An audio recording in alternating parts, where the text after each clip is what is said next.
Everyone, so welcome in again to the kitchen.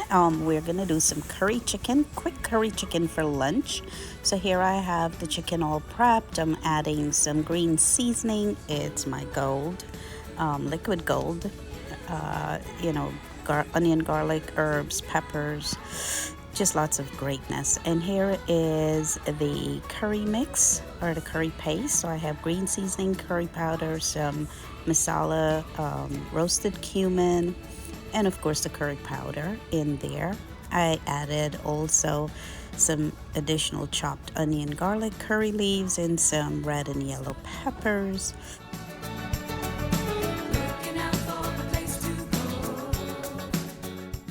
It is Juneteenth, and just wanted to do something quick and easy. So here we have the oil that's getting heated, and then I'm just going to go ahead and add in. I have onions, garlics, peppers, curry leaves, and I also put together the curry paste, which is I added some water to that. We have a ton of spices, so curry powder, masala, and all the other good stuff. So we'll put that in, get the onions and the garlics and the aromatics all flavored,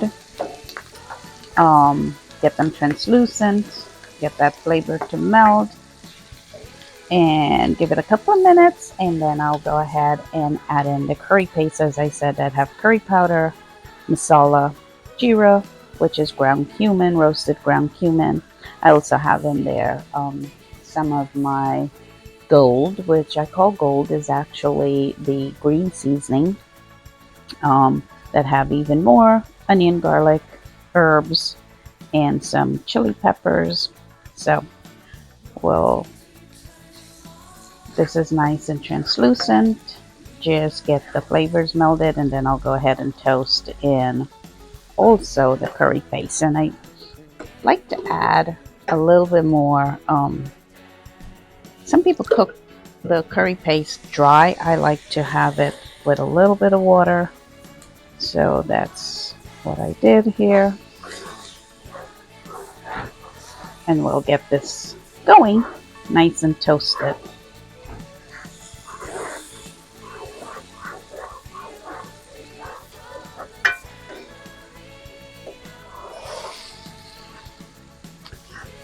I'll give this a couple of minutes, come back and show you guys what it looks like. And in the meantime, it's gonna get nice and toasted. All that water will cook out. I'll add this remaining amount of water.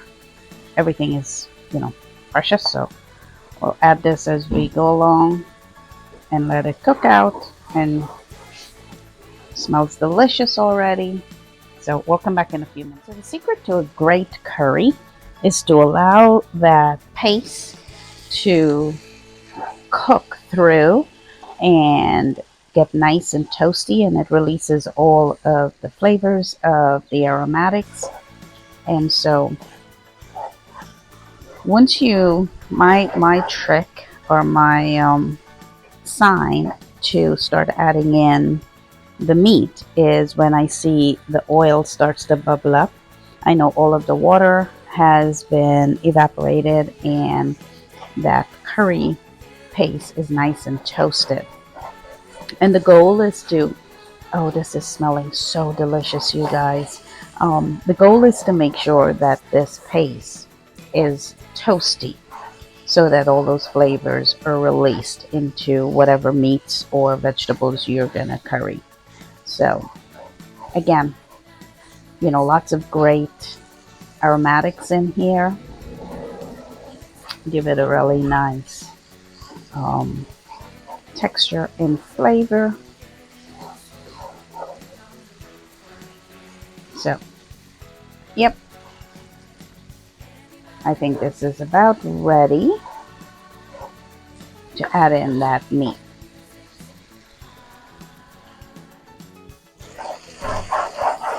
So all those bits and pieces that are getting stuck to the pan, that's exactly what we're looking for.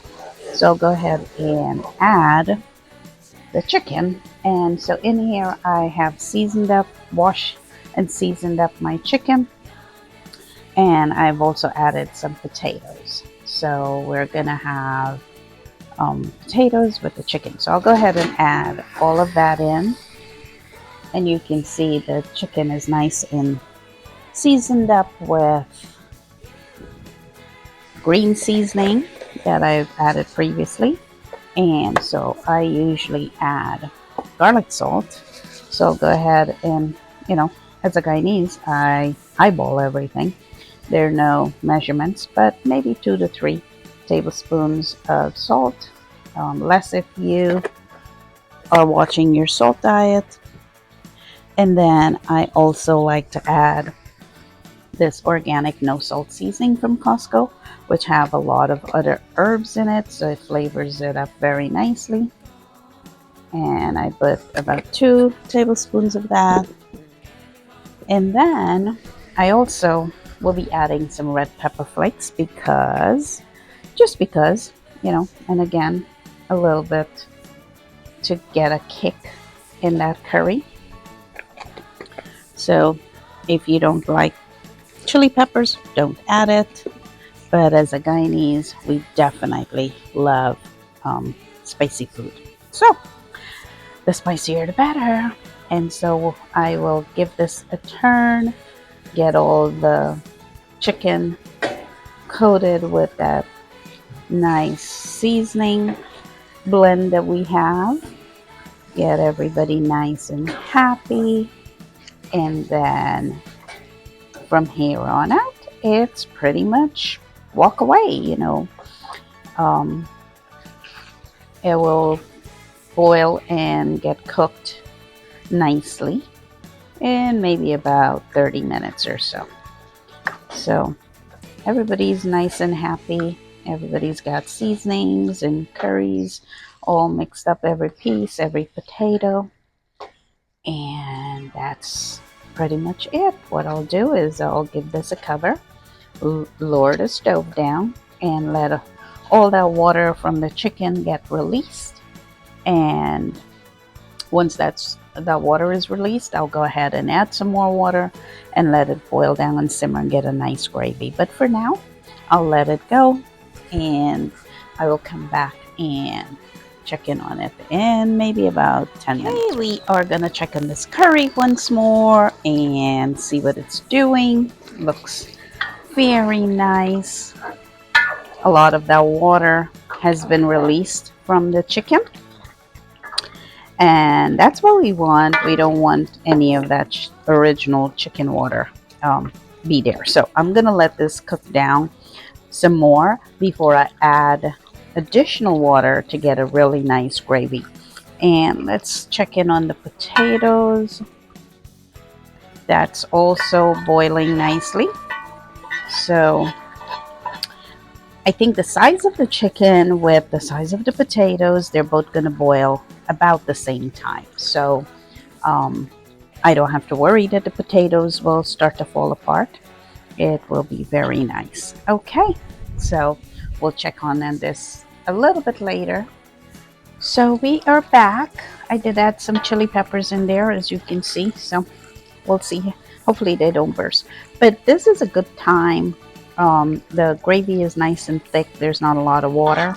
So I'm going to go ahead and add maybe about 2 or 3 cups of water to this, so that it'll give it some time for the potatoes to boil, and also to get the chicken nice and soft and tender. And I will continue to cook this on low heat with the cover on. So maybe 3 cups of water. So just getting it above the meat. So that would be awesome. And it's smelling really delicious. The color is perfect. You don't want it too dark or too light. So it is just exactly how I like my curry. So I'm going to bring the heat up a little bit so that I can get it to a boil. Once it comes to a boil, I will go ahead and put the cover on and lower the heat down again, um, so that we can have it cooked nice and low to a nice boil. And I'm gonna go ahead and cover this curry and then lower the heat down just a little bit so we get a nice low boil with the potatoes and the chicken, and maybe in about 10 minutes 15 minutes it will be perfect. So I'll bring you guys back and show you the final. So I'm going to go ahead and add in some lovely tomatoes. These are some little cherry tomatoes or baby tomatoes, and then that will give it a nice touch of acidic flavor. And they'll pop eventually as they boil, so I'm not going to turn it or anything, so we'll let that go. Again, we'll give it a couple more minutes. We're going to go check in on this beautiful curry, and it is looking delicious. This is perfect. And chicken is boiled nice and soft, and so are the potatoes. I'll cut it in here nice and soft. And then of course the gravy is perfect, so we'll take this off and call it a day. Thank you guys for joining on this beautiful afternoon cooking curry for lunch.